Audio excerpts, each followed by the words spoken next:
미래를 준비하는 여성들의 건강한 문화 공간입니다. 우리 진주 미래여성병원에 나와 있는데요. 갱년기나 폐경기 또는 이제 부모님에 대한 또 이야기가 될 수도 있으니까 좀 관심 있게 지켜봐 주시면 감사하겠습니다.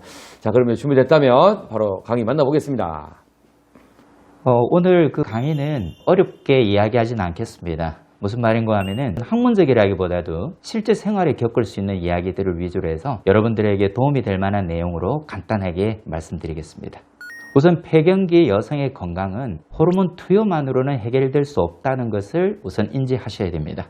영양 섭취도 중요하고 운동도 해야 되는 등 여러 가지 인자를 고려해야 종합적으로 다루어야 폐경기 정상을 향상시킬 수 있고 건강을 유지시킬 수 있기 때문에 요점은 꼭 짚고 넘어가는 것이 좋겠습니다. 폐경기 운동이 어떤 것이 효과가 있느냐 하면요. 폐경기 증상을 완화시킬 수 있고 관상동맥 질환을 감소시킬 수 있고 골다공증을 예방할 수 있는데 어렵게 생각하실 필요가 없습니다. 폐경기는 여성에 있어서 에스트로겐 호르몬이 결핍이 되고 감소가 되기 때문에 나타나는 증상이기 때문에 이렇게 관상동맥 심혈관계 질환 그리고 골다공증을 예방하는 데 탁월한 효과가 있기 때문에 폐경기에 있어서 운동을 해줌으로써 이런 것들을 상당히 감소시킬 수 있다. 이것을 말씀드리고 싶습니다. 운동이라고 하면 대부분의 헬스장을 가거나 또 어떤 특별한 운동을 해야 되는 걸로 생각을 하시는 분이 많은데 그렇지 않습니다. 지금 폐경기 여성들을 보면 이미 많이 하고 계시는데요. 친구들과 만나서 걷고 찻집에서 웃고 떠들고 이야기하고 또 뭐 가까운 데 어떤 생활체조 그리고 집 가까운 데 보면 그 운동할 수 있는 기구들이 있지 않습니까? 간단한 것들. 그런 것들을 통해서도 향상이 될 수가 있습니다. 그런 정도의 운동이라고 생각하시면 충분하리라고 우선 생각이 듭니다. 다만 어떤 운동을 꾸준히 했던 분은 그 운동을 그대로 유지를 해주시면 되겠고 평소에 하지 않았던 운동을 갑자기 하려고 하면 문제가 생길 수 있기 때문에 자기 몸에 맞는 운동을 적합한 운동을 선택하는 것이 중요합니다. 고려해야 될 내용은 그렇습니다. 노화가 되면 신체상 변화가 오게 되죠. 관절염, 요통, 당뇨병, 고혈압 동반이 흔하게 있습니다. 그리고 호흡기나 순환기능의 생리기능이 예비력이 적습니다. 그리고 우리 몸의 결체적이 약화되고 탄력성이 약화되어 파열이나 절단이 쉽기 때문에 운동에 있어서는 강도가 대단히 중요하다고 할 수 있습니다. 또한 폐경기 여성은 대사 능력이 저하되어 피로 회복이 늦습니다. 그리고 부상 치유에 장시간이 필요합니다. 더위나 추위에 약하게 되고요. 당연한 이야기지만 젊은 사람보다 신체 기능의 차이가 확대가 될 수 있습니다. 그러면 운동의 종류와 방법에 대해서 알려드리겠습니다. 간단하게 생각하시면 됩니다. 유산소 운동인데요.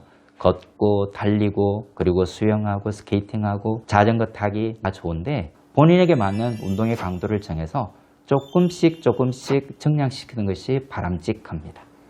그리고 운동의 종류와 방법은 우리가 보통 보면 집 앞에 가까운 어떤 운동할 수 있는 장소에서 하는 것과 똑같습니다. 아령을 잡고 운동을 한다든지 철봉 매달리기라든지 팔굽혀 펴기라든지 윗몸 일으키기, 무릎을 굽혔다 펴기 등등을 이야기를 할 수가 있습니다. 이것을 일주일에 2회 내진 3회 정도가 중요합니다. 그리고 강도를 높이게 되면 부상을 당할 우려도 있기 때문에 그래서 주기적으로 꾸준히 적당한 강도로 하는 것이 제일 좋겠습니다.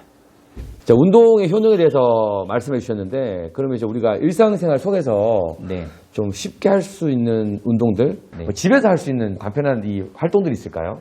여기서 꼭 말씀드리고 싶은 것은 폐경기 여성은 뼈도 약해지지만 관절도 약해지잖아요. 그래서 딱딱한 바닥을 오랫동안 걷는 것은 추천되지는 않고 가급적이면 이렇게 산이라고 해야 될까요? 높은 산은 아니어도 가볍게 산책할 수 있는 야산 정도는 자그마한 산 정도를 이렇게 움직이는 것을 걷는 것이 좋겠습니다. 예, 그렇게 이제 걸을 때도 혼자 걸으시는 것보다 함께 걸으시는 게 그건 당연하죠. 좋지 않습니까? 부부가 함께 하면 또 더 행복할 것 같고 신체의 건강도 중요하지만 사실 이 마음의 건강도 참 중요하지 않습니까? 네, 그렇습니다. 어떤 마음과 어떤 생각을 하는 게 좀 좋습니까? 이게 폐경기 여성에 있어서는 본인 마음먹기에 달렸다고 이야기를 하지만 주변 가족분들의 어떤 지지가 굉장히 중요하거든요. 통계가 나와 있는 게 있습니다. 우리나라 여성들의 폐경기 증상이 기타 다른 나라의 여성들보다 특히 심한 걸로 통계가 나와 있습니다. 그것이 심리적인 지지를 받지 못하고 외로움이나 어떤 나만의 문제, 가족들이 나를 알아주지 않는 그런 문제 이런 부분에서 본인이 느끼는 폐경기 증상이 더 심해지는 걸로, 심한 걸로 느끼기 때문에 감정적인 어떤 지지가 가족분들이 굉장히 중요하다고 할 수 있습니다. 예. 그 뭐 지지를 하면은 예를 들면 어떤 이야기들이 있을까요? 따뜻한 말이죠. 따뜻한 말. 네, 그리고 네. 별것 아니라 하더라도 뭐 맛있게 뭔가를 먹는다든지, 그리고 함께 어떤 뭐 노래 부르기를 한다든지 이런 것들이 폐경기 증상을 극복하는데 마음으로는 되게 중요합니다. 아, 그러니까 신체의 건강뿐만이 아니라 이 마음의 건강을 위해서 주변인들의 어떤 동료와 지지가 참 중요하다는 말씀을 해 주셨습니다. 본인에게 또 맞는 운동이나 이런 것들을 또 병원으로 오셔가지고 네. 또 전문의의 상담을 거치는 것도 괜찮은 방법인 것 같아요. 네, 저희가 조언을 해드릴 수 있습니다. 네. 감사합니다. 네.